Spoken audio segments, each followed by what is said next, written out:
సౌభాగ్యమస్మై ధర్వాయాదాస్తన్న విపరేతనా. ఇంటికి వెళ్ళినాక మీ వారికి కూడా పెట్టండి పొట్టు పెద్దగా.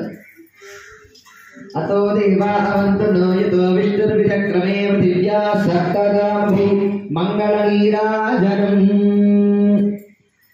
సామాన్లన్నీ కొంచెం ముందుకు జరిపి మంగళారతి పట్టుకొని మీరు లేచి నిలబడండి. ఒకసారి అక్షతలు తీసుకొని కదిలించండి. ఓం యజ్ఞేన యజ్ఞమయజంత దేవాస్తాని ధర్మాని ప్రథమాన్యాసన్న తే హనాగం మహిమాన సుందోర్ధపూర్వే సాధ్యాః సంతి దేవా శోభనార్థే క్షేమాయ పునరాగమనాయ. చెప్పండి, శోభనార్థే క్షేమాయ పునః ఆగమన ఆయచ.